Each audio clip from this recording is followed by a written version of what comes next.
Hay sonidos que no deberían existir, sonidos que perforan la realidad como una aguja oxidada atravesando carne muerta.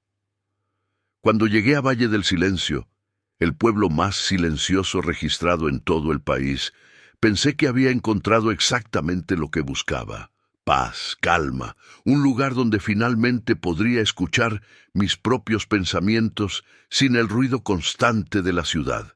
Pero esa noche, cuando escuché el sonido por primera vez, algo dentro de mí se quebró de una manera que nunca podré reparar. No fue solo mi cordura lo que se destruyó, fue mi comprensión de lo que los seres humanos son capaces de ocultar, de silenciar, de enterrar tan profundamente que ni siquiera el tiempo logra desenterrarlo.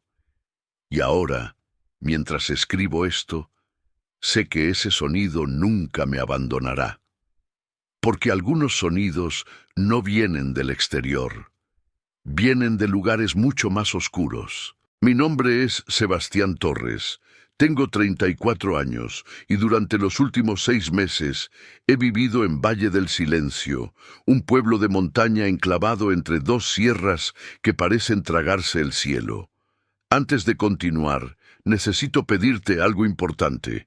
Suscríbete al canal y activa la campanita de notificaciones, porque lo que voy a contarte no lo encontrarás en ningún otro lugar. Esta historia necesita ser escuchada, y necesito que más personas sepan la verdad sobre lo que realmente sucede cuando una comunidad entera decide callar. Cuando llegué aquí, venía huyendo. Había perdido mi trabajo como periodista de investigación después de publicar un artículo sobre corrupción policial que nadie quiso respaldar. Mi matrimonio se había derrumbado 3 meses antes. Mis padres habían muerto en un accidente de tráfico el año anterior.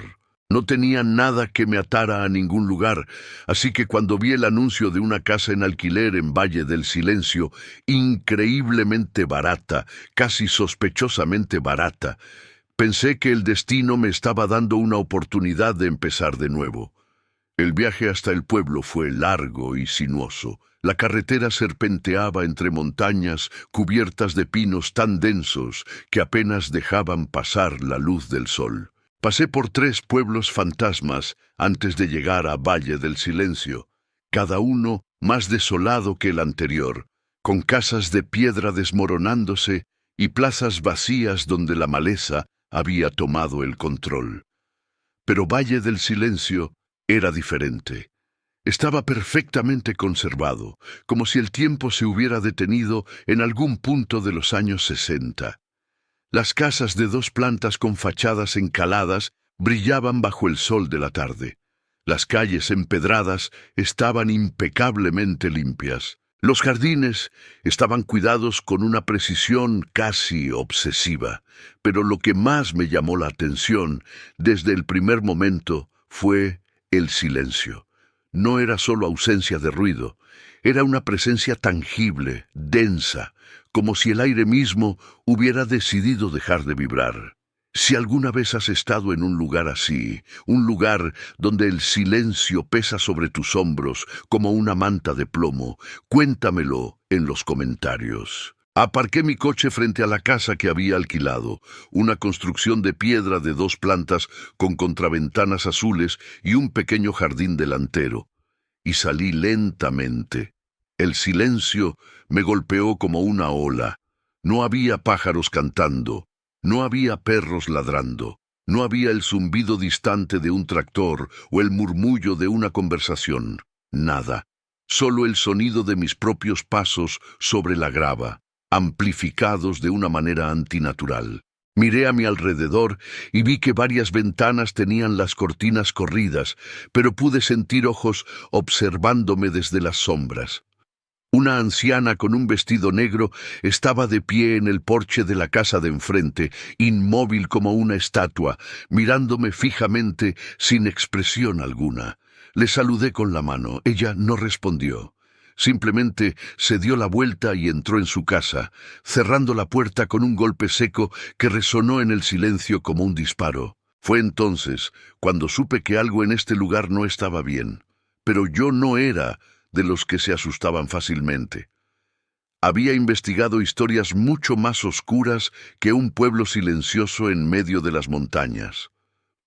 Los primeros días fueron extraños, pero tolerables. Deshice mis maletas, organicé la casa, compré provisiones en la única tienda del pueblo. Un colmado oscuro y polvoriento atendido por un hombre de unos 60 años que apenas me dirigió la palabra. Cuando intenté entablar conversación, me respondió con monosílabos y evitó mi mirada. «¿Es siempre tan silencioso aquí?», pregunté mientras pagaba. Él me miró durante un largo momento, con una expresión que no pude descifrar. Miedo, advertencia, lástima, y simplemente dijo, «Sí, siempre». Luego añadió algo que no entendí en ese momento. «Y mejor que siga así». Esa noche, mientras desempacaba mis libros en el salón, noté algo extraño. No había relojes en la casa, ni uno solo. Las paredes tenían marcas rectangulares más claras, donde claramente habían colgado relojes antes, pero todos habían sido quitados. Pensé que era una peculiaridad del antiguo inquilino. No sabía entonces que era deliberado, que en Valle del Silencio el tiempo había dejado de tener importancia hace mucho tiempo. Durante esos primeros días comencé a notar patrones. Los habitantes del pueblo, unas 200 personas según mis cálculos, seguían rutinas rígidas y silenciosas. Por las mañanas, algunos salían a trabajar en sus pequeños huertos o en el único taller mecánico del pueblo. Por las tardes se reunían brevemente en la plaza, intercambiando palabras en susurros tan bajos que ni siquiera podía distinguirlos desde mi ventana. Pero lo más extraño era lo que sucedía al atardecer, alrededor de las 7 de la tarde, como si hubiera una señal invisible que solo ellos podían percibir. Todos regresaban a sus casas. Las calles se vaciaban por completo. Las luces se apagaban, y el pueblo se sumergía en una oscuridad y un silencio tan absolutos que parecía que el mundo entero había dejado de existir.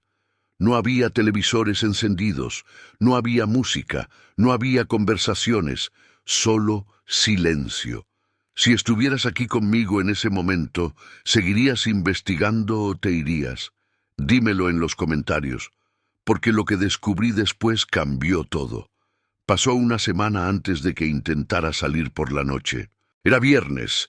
Había estado trabajando en mi ordenador durante todo el día en un artículo freelance sobre turismo rural y necesitaba estirar las piernas. Eran las 8:30 de la noche cuando salí de mi casa. La calle estaba completamente oscura, excepto por una farola solitaria en la esquina que parpadeaba intermitentemente. El aire era frío y denso, cargado con el olor a tierra húmeda y pino. Comencé a caminar hacia la plaza, mis pasos resonando de una manera inquietante en el silencio absoluto.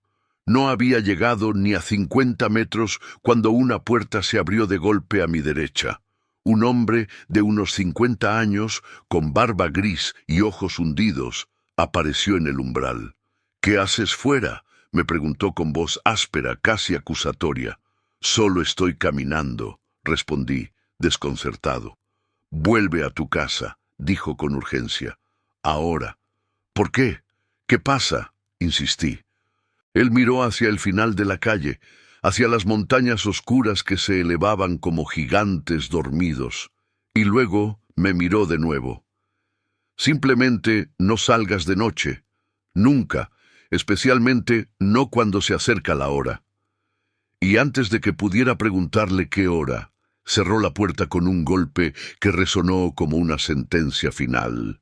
Volví a mi casa con el corazón latiendo con fuerza, una mezcla de curiosidad y algo más oscuro.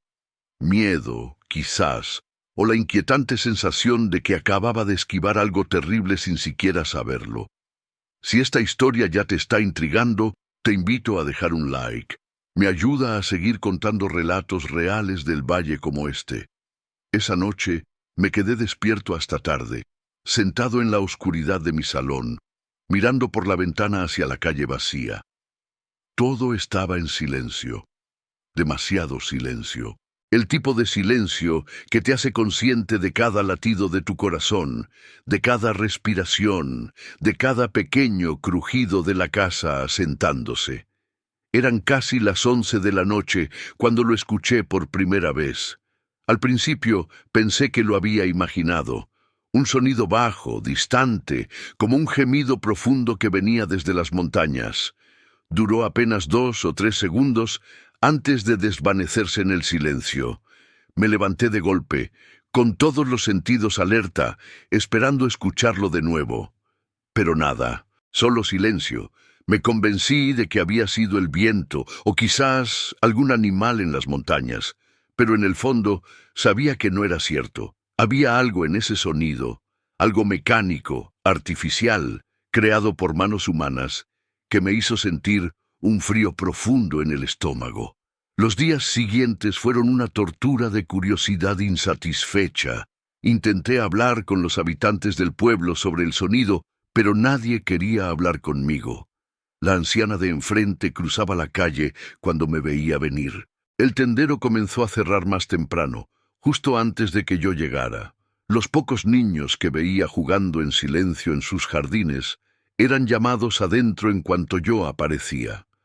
Era como si mi simple presencia fuera una contaminación, algo que alteraba el equilibrio cuidadosamente mantenido de este lugar. Pero había alguien que no me evitaba.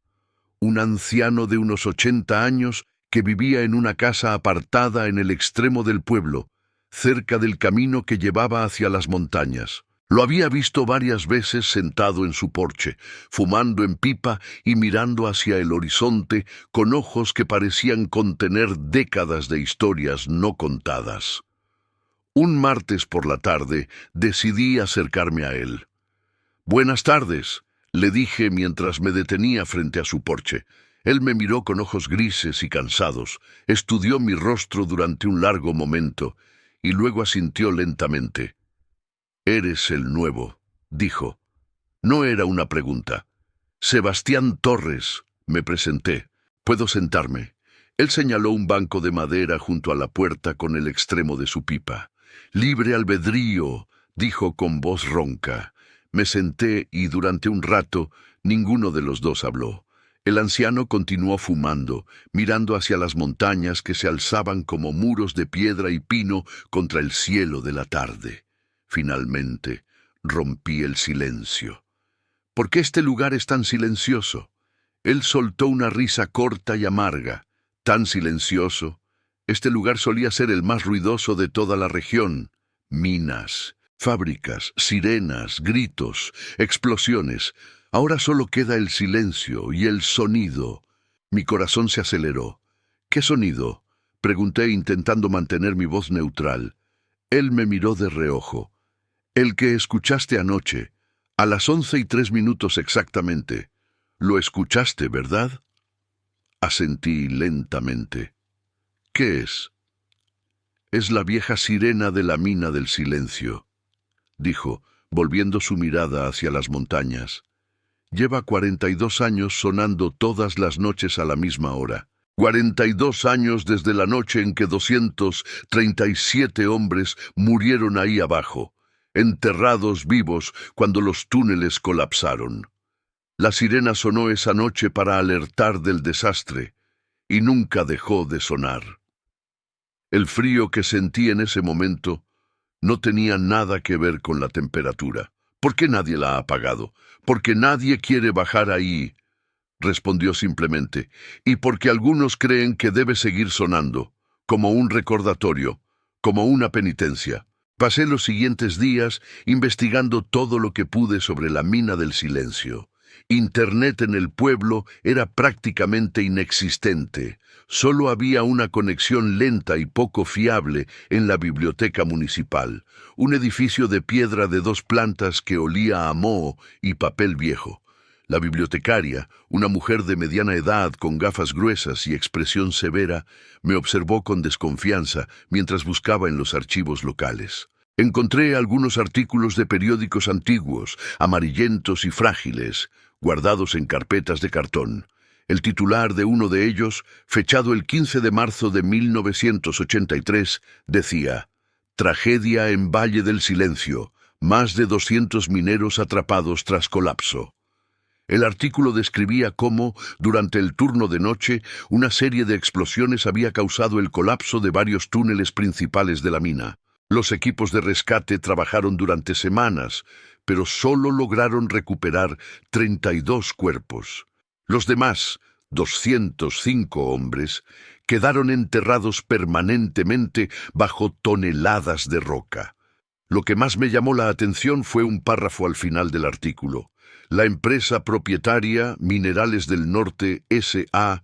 ha sido objeto de múltiples denuncias por violaciones de seguridad en los meses previos al accidente. Sin embargo, la investigación oficial concluyó que el colapso fue causado por un evento geológico impredecible. Antes de seguir, recuerda suscribirte. Esta historia se vuelve cada vez más oscura y no quiero que te pierdas lo que viene. Había más artículos.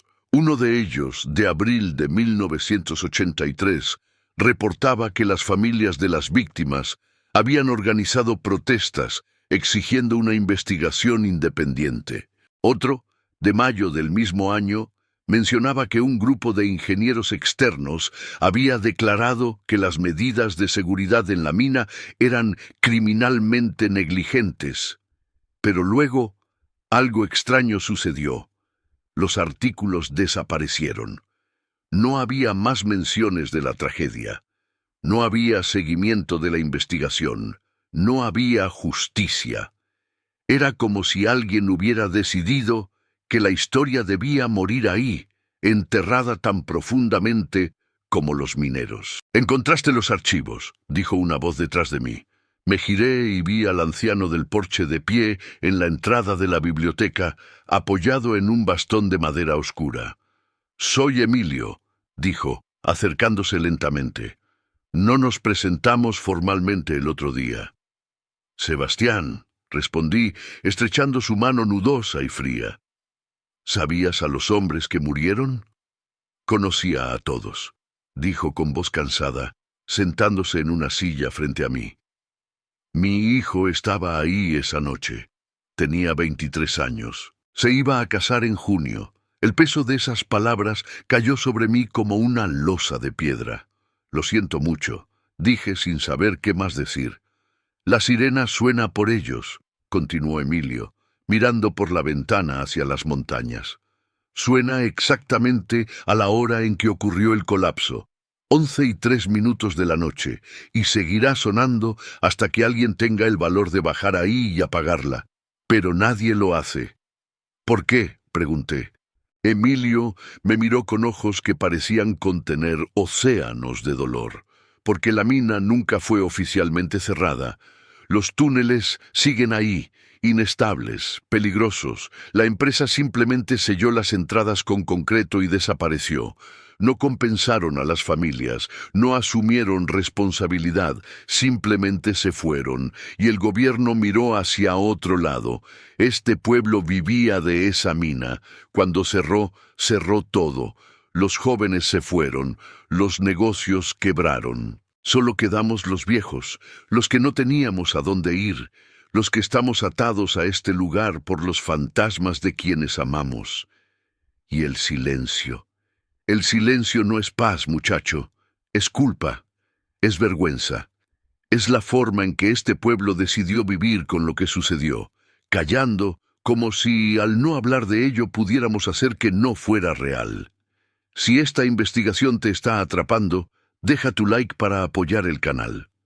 La conversación con Emilio continuó durante horas. Me contó detalles que nunca aparecieron en los periódicos.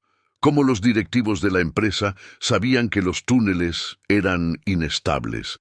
Cómo habían ignorado múltiples advertencias de los ingenieros de seguridad. Cómo, la noche del colapso, había el doble de trabajadores de lo permitido en los túneles porque la empresa estaba tratando de cumplir con una cuota imposible. «Y lo peor», dijo Emilio con voz quebrada, «es que algunos de ellos sobrevivieron al colapso inicial. Durante 3 días pudimos escuchar sus golpes desde abajo, golpeando las tuberías, pidiendo ayuda. Y la empresa detuvo el rescate. Dijeron que era demasiado peligroso continuar. Los dejaron morir ahí abajo, lentos, en la oscuridad. Me quedé sin palabras. Esa noche no pude dormir. Me quedé sentado en mi salón, mirando el reloj en mi teléfono móvil, esperando que llegaran las 11:03. El pueblo estaba sumido en su silencio habitual, oscuro, vacío, como un escenario abandonado después de una función terrible. A las 11 en punto, mi ansiedad era casi insoportable. Cada segundo parecía estirarse eternamente. 11:01, 11:02, 11:03. Y entonces lo escuché. Esta vez no fue un gemido distante. Fue una sirena completa, larga y penetrante, un sonido mecánico y terrible que parecía rasgar el silencio como un cuchillo rasgando tela. Duraba aproximadamente 15 segundos, subiendo y bajando en tono antes de cortarse abruptamente. Y en ese silencio que siguió, un silencio aún más profundo que antes, como si el sonido hubiera aspirado todo el aire del valle, pude jurar que escuché algo más: voces, gritos distantes, golpes de metal contra metal, pero cuando presté más atención no había nada, solo el eco fantasmal de ese sonido maldito reverberando en mi cabeza. ¿Qué habrías hecho tú en ese momento? ¿Habrías investigado más o habrías huido? Comenta abajo. A la mañana siguiente tomé una decisión. Iba a encontrar la mina y ver la sirena con mis propios ojos. Le pregunté a Emilio cómo llegar. Él me miró durante un largo momento, como evaluando si debía ayudarme o no. Finalmente, sacó un trozo de papel arrugado y dibujó un mapa rudimentario. «Sigue el viejo camino de tierra detrás de la iglesia», explicó. «Te llevará hasta los restos del complejo minero. La entrada principal está sellada con concreto, pero hay una entrada de servicio en el lado oeste del edificio principal. Puede que aún esté abierta, o puede que no. Pero si decides bajar ahí, Sebastián, ten cuidado, no solo por los túneles inestables. Hay algo en ese lugar, algo que no se fue con los mineros muertos, una presencia, una memoria. Llámalo como quieras, pero todos los que han bajado ahí han salido diferentes, cambiados, destrozados de formas que no puedo explicar». «¿Has bajado tú?», pregunté. «Una vez», respondió con la mirada perdida. 3 años después del accidente, bajé con un grupo de familiares. Queríamos, no sé, despedirnos, creo, encontrar algo de paz, pero no la encontramos. Solo encontramos oscuridad, vacío, y ese sonido constante de la sirena resonando en los túneles como el llanto de alguien que nunca dejará de sufrir. Salí de ahí sabiendo que algunos lugares no están hechos para los vivos, están hechos para los muertos, y la mina del silencio es uno de esos lugares. No le hice caso a la advertencia, quizás debería haberlo hecho, quizás mi vida sería diferente ahora si lo hubiera hecho, pero en ese momento la necesidad de saber, de entender, era más fuerte que el miedo. Preparé una mochila con linternas, baterías, agua y una cuerda. Al mediodía del miércoles siguiente, comencé el ascenso por el camino de tierra detrás de la iglesia. El sendero era empinado y estaba cubierto de maleza, como si la naturaleza estuviera tratando activamente de reclamar ese espacio, de borrar cualquier evidencia de lo que había existido ahí. Caminé durante casi 1 hora, subiendo por el costado de la montaña, con el pueblo haciéndose cada vez más pequeño debajo de mí. El silencio aquí era diferente, no opresivo como en el pueblo, sino natural, roto ocasionalmente por el canto de algún pájaro distante o el susurro del viento entre los pinos. Finalmente llegué a una explanada donde los restos del complejo minero se extendían como huesos de algún animal prehistórico muerto. Había edificios de ladrillo derrumbándose, estructuras metálicas oxidadas, rieles de tren cubiertos de óxido, y montañas de escombros esparcidos por todas partes. En el centro, elevándose sobre todo lo demás, estaba la Torre de la Sirena, una estructura de metal de unos 15 metros de altura, con la sirena misma en la cima, cubierta de óxido pero increíblemente intacta. Me acerqué lentamente al edificio principal, un enorme hangar de metal corrugado con ventanas rotas y puertas que colgaban de sus bisagras. El interior estaba oscuro y olía a humedad, metal oxidado y algo más, algo orgánico, como tierra removida y madera podrida. Encendí mi linterna y el haz de luz reveló un espacio cavernoso lleno de maquinaria abandonada, escritorios volcados, archivos esparcidos por el suelo. Era como si todos hubieran huido de repente, dejando todo atrás. Encontré la entrada de servicio que Emilio había mencionado, una puerta de metal pesada, con un letrero descolorido que decía «Solo personal autorizado». Estaba entreabierta. Mi corazón latía con fuerza mientras la empujaba completamente, revelando una escalera de metal que descendía en la oscuridad. El aire que subía desde abajo era frío y húmedo, cargado con el olor a tierra y algo químico que no pude identificar. Si ya sientes ese peso raro en el aire, déjamelo saber con un like. Comencé el descenso.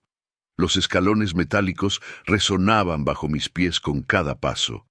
La oscuridad se tragó rápidamente la luz del día, y solo mi linterna iluminaba el camino. Bajé durante lo que pareció una eternidad, nivel tras nivel, hasta que finalmente llegué a un túnel horizontal.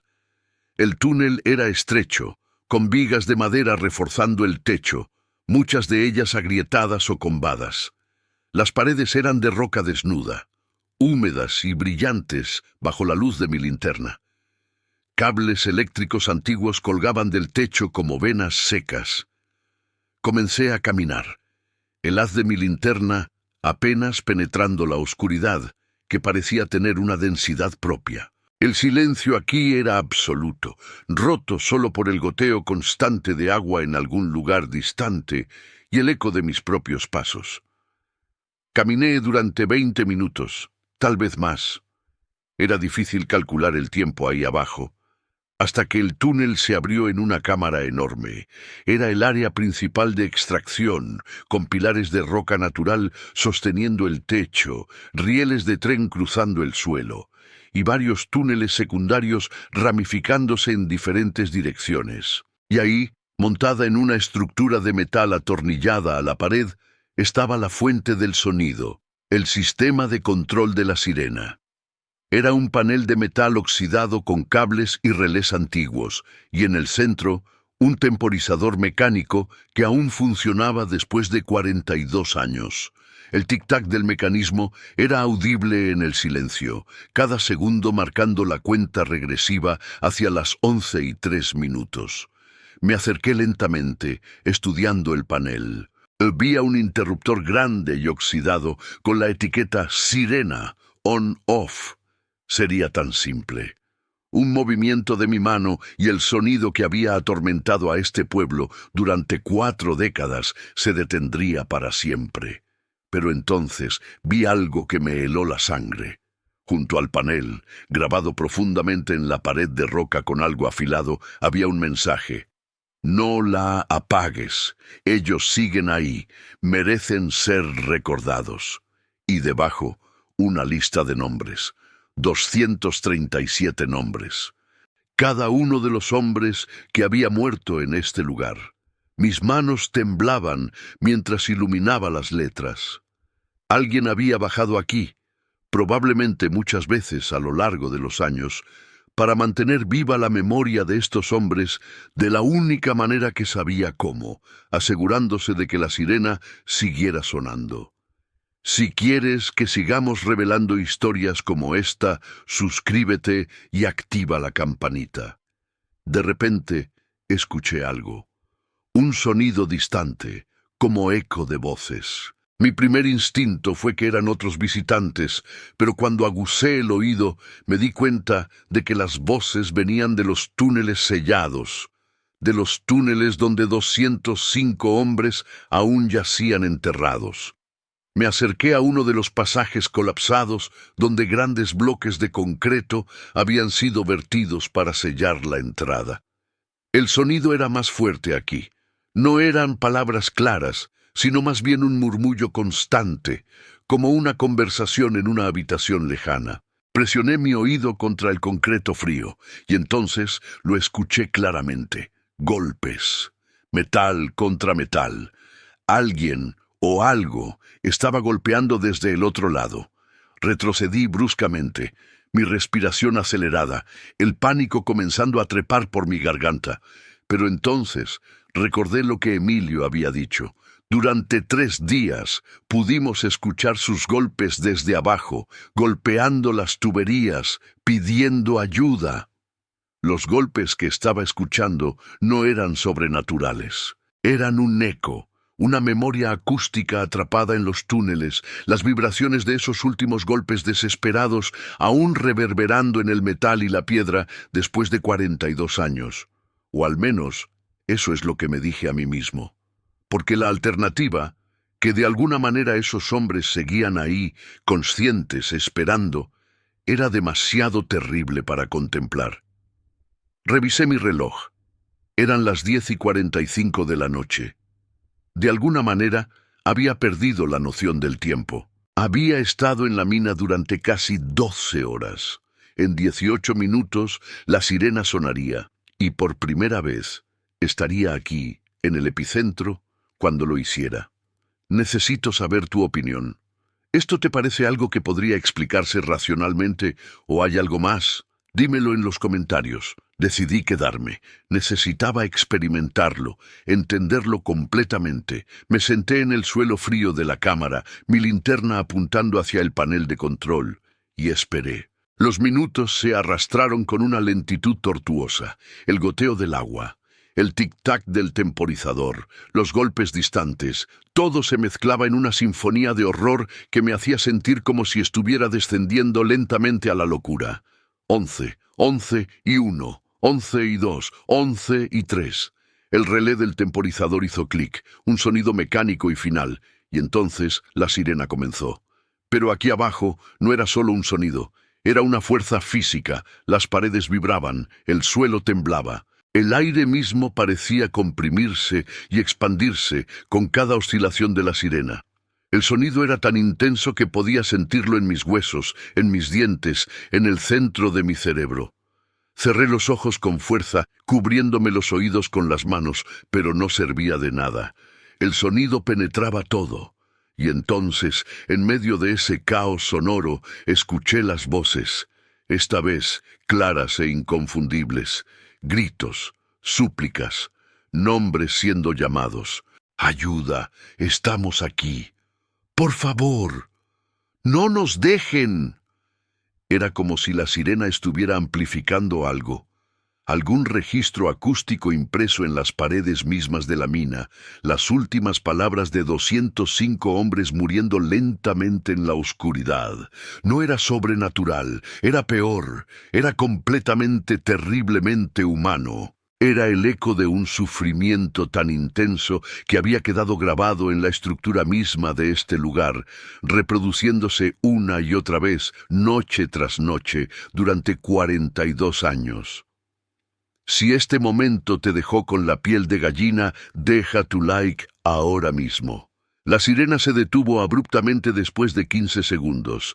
El silencio que siguió fue absoluto, ensordecedor en su vacío. Me quedé sentado en el suelo de la mina, temblando, con lágrimas corriendo por mis mejillas, sin que me diera cuenta de que estaba llorando. Ahora entendía. Entendía por qué el pueblo había elegido el silencio. Entendía por qué nadie hablaba de lo que había sucedido. Porque ¿cómo hablas de algo así? ¿Cómo vives sabiendo que 200 hombres murieron de la manera más horrible imaginable, enterrados vivos, asfixiándose lentamente, golpeando las paredes en una desesperación final que nadie escuchó a tiempo, mientras tú seguías con tu vida en la superficie? ¿Cómo miras a los ojos de las viudas, de los hijos huérfanos, de los padres que enterraron a sus hijos? sabiendo que fue evitable, que la empresa lo sabía, que todos lo sabían, pero nadie hizo nada hasta que... ¿Fue demasiado tarde? El silencio no era solo una forma de luto, era una forma de supervivencia, una forma de no volverse loco con la culpa y el horror. Me levanté lentamente, mis piernas apenas sosteniéndome. Miré una última vez el panel de control, el interruptor que podría apagar la sirena para siempre. Extendí mi mano hacia él. Mis dedos tocaron el metal frío, pero no pude hacerlo. No pude apagarlo, porque Emilio tenía razón. Esos hombres merecían ser recordados. Y si la única forma en que este mundo los recordaba era a través de ese sonido terrible que perforaba la noche cada 24 horas, entonces que así fuera. Subí de la mina en un estado de shock. La luz del día, era ya media mañana del jueves, me golpeó como un puñetazo. El mundo exterior parecía irreal, demasiado brillante, demasiado normal. Caminé de vuelta al pueblo en una especie de trance, mis pensamientos girando una y otra vez alrededor de lo que había experimentado. Cuando llegué a mi casa, Emilio estaba sentado en mi porche, esperándome. «¿Lo escuchaste?», dijo. No era una pregunta. Asentí, incapaz de hablar. «Ahora entiendes», continuó. «Ahora sabes por qué este lugar es como es. ¿Por qué nadie habla? ¿Por qué el silencio es lo único que nos queda?» Me senté junto a él y durante un largo momento ninguno de los dos dijo nada. Finalmente encontré mi voz. ¿Por qué la empresa nunca pagó? ¿Por qué nunca hubo justicia? Emilio soltó una risa amarga. Porque la empresa tenía conexiones políticas. Porque los abogados eran mejores que los nuestros. Porque al final, la vida de 200 mineros de un pueblo perdido en las montañas no valía lo suficiente para que alguien en la capital se molestara en luchar por ellos. Hubo protestas al principio, hubo intentos de demandar, pero todos fracasaron, y poco a poco el mundo olvidó. Todos olvidaron, excepto nosotros. Nosotros nunca podemos olvidar. ¿Qué habrías hecho tú en lugar del pueblo? ¿Habrías seguido luchando o habrías aceptado el silencio?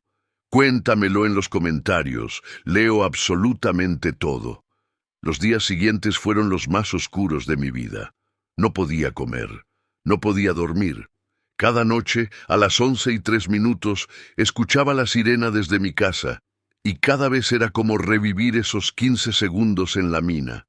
Los gritos, las súplicas, el horror inimaginable de 200 hombres sabiendo que iban a morir, que nadie vendría a salvarlos, que el mundo simplemente seguiría adelante sin ellos. Comencé a investigar más profundamente. Pasaba horas en la biblioteca, revisando todos los documentos que podía encontrar. Encontré algo inquietante. Varios intentos de investigación independiente habían sido bloqueados. Periodistas que habían intentado cubrir la historia habían sido amenazados. Familias que habían contratado abogados habían visto cómo sus casos eran sistemáticamente desestimados o retrasados hasta que ya no tenían recursos para continuar. La empresa Minerales del Norte S.A. había sido comprada por un consorcio internacional 2 años después del accidente. Los registros de propiedad eran deliberadamente confusos, diseñados para dificultar cualquier intento de responsabilizar a alguien. Los directivos, que habían estado en charge en el momento del accidente, se habían retirado con generosas indemnizaciones y nunca habían enfrentado consecuencias legales. Uno de ellos, descubrí, había muerto en 1995 en su mansión en la costa, rodeado de lujo. Nunca expresó remordimiento público por las muertes que su negligencia había causado. Fue entonces cuando tomé mi decisión. Había venido a Valle del Silencio buscando paz, buscando un escape de mi vida destruida. Pero lo que había encontrado era algo mucho más importante. Una historia que necesitaba ser contada, una injusticia que necesitaba ser expuesta. 237 hombres cuyas muertes no podían quedar en el olvido. Comencé a escribir. Pasaba 18 horas al día frente a mi ordenador, documentando todo lo que había descubierto. Entrevisté a Emilio durante horas, registrando su testimonio. Hablé con otras familias de las víctimas, aquellas que aún vivían en el pueblo, aquellas que finalmente estaban dispuestas a hablar después de décadas de silencio. Una anciana me mostró fotografías de su marido, un minero de 32 años que había dejado 3 hijos pequeños. Un hombre de mediana edad me habló de su padre, a quien nunca conoció porque murió 2 meses antes de que él naciera. Una tras otra, las historias emergían, cada una más devastadora que la anterior. El artículo que escribí tenía más de 20.000 palabras. Era exhaustivo, meticulosamente documentado, imposible de ignorar. Lo titulé El sonido del silencio. 42 años de injusticia en Valle del Silencio. Lo envié a todas las publicaciones importantes del país. Algunos lo rechazaron inmediatamente, citando falta de interés periodístico o demasiado tiempo ha pasado. Pero un medio digital de investigación, uno conocido por su periodismo valiente, decidió publicarlo. El artículo se volvió viral. En 3 días había sido leído por más de 2 millones de personas. Los comentarios eran abrumadores: indignación, rabia, exigencias de justicia. Políticos comenzaron a hablar del caso.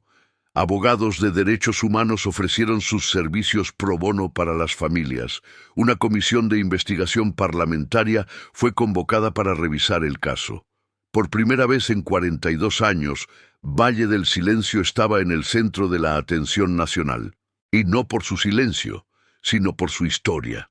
Los habitantes del pueblo tuvieron reacciones mixtas. Algunos me agradecieron por finalmente dar voz a su dolor. Otros me acusaron de abrir viejas heridas que deberían haber quedado enterradas. Emilio vino a verme una semana después de la publicación del artículo. «No sé si hiciste bien o mal», me dijo con ojos cansados, «pero sé que hiciste algo que nosotros nunca tuvimos el valor de hacer. Hablaste cuando nosotros no podíamos, y por eso te estaré eternamente agradecido». 2 meses después de la publicación, sucedió algo extraordinario. El gobierno anunció que se reabrirían las investigaciones sobre el accidente. Se estableció un fondo de compensación para las familias de las víctimas, y lo más importante, se envió un equipo de ingenieros especializados a la mina para estabilizar los túneles y finalmente recuperar los restos de los 205 hombres que aún estaban enterrados ahí abajo. El día en que comenzaron las operaciones de recuperación, todo el pueblo se reunió en la plaza. Era la primera vez en décadas que los veía a todos juntos, hablando, compartiendo recuerdos, llorando abiertamente. El silencio que había definido a Valle del Silencio durante 42 años, finalmente se había roto. Y cuando esa noche llegaron las 11:03, algo cambió. La sirena sonó como siempre, 15 segundos de ese lamento mecánico penetrante. Pero esta vez, cuando terminó, no hubo silencio. Hubo voces. Las voces de 200 personas en la plaza, cantando juntas una vieja canción minera que había sido prohibida después del accidente. Era un tributo, una despedida, una promesa de que nunca olvidarían. Estuve ahí, entre ellos, con lágrimas corriendo por mi rostro, y supe que algo fundamental había cambiado en este lugar. La herida aún estaba ahí. Probablemente nunca sanaría completamente, pero ya no estaba oculta, infectándose en el silencio. Estaba expuesta, siendo atendida, siendo honrada de la manera que merecía. Los trabajos de recuperación duraron 6 meses. Uno por uno, los restos de los mineros fueron sacados de la mina y devueltos a sus familias para un entierro apropiado. Fue un proceso doloroso y largo, pero necesario. Y cuando finalmente el último cuerpo fue recuperado, cuando el último hombre finalmente volvió a casa después de 42 años de espera, el pueblo celebró un funeral masivo. 205 ataúdes en la plaza, cada uno cubierto con flores. 205 nombres leídos en voz alta, 205 hombres finalmente en paz. Y entonces, después de todo eso, después de que los funerales terminaron y las familias pudieron finalmente comenzar a procesar su duelo apropiadamente, tomaron una decisión. Iban a apagar la sirena, no porque quisieran olvidar, nunca podrían olvidar, sino porque ya no necesitaban que un sonido mecánico les recordara lo que había sucedido. La memoria ahora vivía en ellos conscientemente, aceptada en lugar de reprimida. Me pidieron que estuviera presente el día en que la apagarían. Era un sábado de noviembre, frío y claro. Un grupo de unas 50 personas subió conmigo a la mina. Familiares de las víctimas, sobrevivientes que habían trabajado en la mina en otros turnos, jóvenes que nunca conocieron a sus padres o abuelos, pero que finalmente estaban aprendiendo su historia. Bajamos juntos a la cámara principal, iluminando el camino con docenas de linternas. La lista de nombres en la pared había sido ampliada. Ahora incluía mensajes, flores secas, fotografías. Era un altar improvisado, un lugar de memoria. Emilio, apoyándose pesadamente en su bastón, se acercó al panel de control. Su mano tembló mientras alcanzaba el interruptor. «Por mi hijo», dijo con voz quebrada, «por todos ellos, finalmente descansen en paz». Y movió el interruptor a la posición de apagado. El tic-tac del temporizador se detuvo. El silencio que siguió era diferente a cualquier silencio que hubiera experimentado antes en Valle del Silencio. No era opresivo ni cargado de culpa.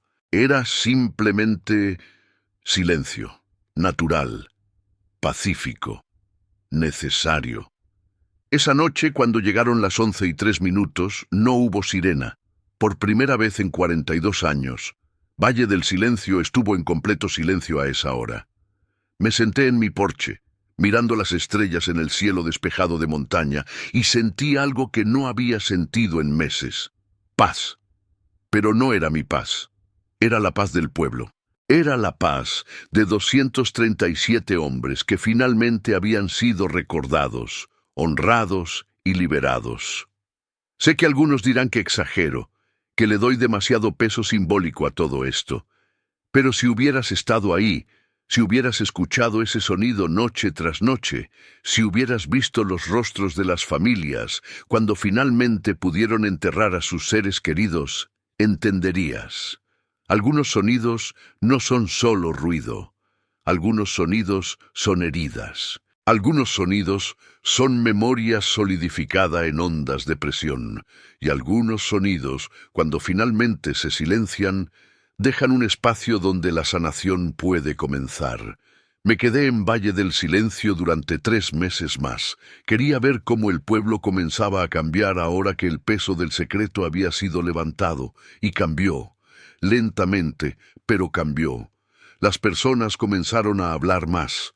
Los niños empezaron a jugar en las calles incluso después del atardecer. Se abrió un pequeño café en la plaza donde la gente se reunía a compartir historias. No era una transformación mágica. El trauma de 42 años no desaparece de la noche a la mañana. Pero era un comienzo. Finalmente, en marzo del año siguiente, decidí que era hora de irme. Había hecho lo que vine a hacer, aunque no lo sabía cuando llegué. Había encontrado una historia que necesitaba ser contada, y la había contado. Pero más que eso, había aprendido algo sobre el silencio, sobre el dolor, sobre cómo las comunidades lidian con el trauma. Valle del Silencio me enseñó que el silencio no siempre es paz. A veces es una prisión. A veces es una herida que se niega a sanar porque nunca se expone a la luz. Y a veces el acto más valiente que puedes hacer es romper ese silencio, sin importar cuánto duela, sin importar cuántas heridas viejas tengas que abrir, porque sólo así puede comenzar la verdadera sanación. El día que me fui, Emilio vino a despedirse. Gracias, me dijo simplemente, por escuchar, por creer, por no olvidar. Nunca olvidaré, le prometí. Y no lo he hecho. Han pasado 2 años desde que me fui de Valle del Silencio. El pueblo sigue ahí, entre las montañas, aún más silencioso que la mayoría de los lugares, pero ya no con ese silencio opresivo que una vez lo definió.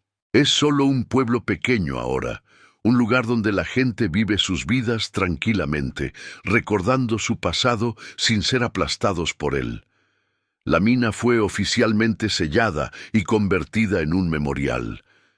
Hay una placa en la entrada con los 237 nombres y las fechas. Los familiares pueden visitarla cuando quieran, llevar flores, hablar con sus muertos de una manera que no podían antes. Pero yo nunca he sido el mismo desde aquella noche en la mina. Algo en mí se quebró cuando escuché ese sonido, no solo las sirenas, sino las voces, los gritos, el eco de un sufrimiento tan inmenso que quedó impreso en la estructura misma de la tierra. A veces, en medio de la noche, aún lo escucho. No es real, lo sé.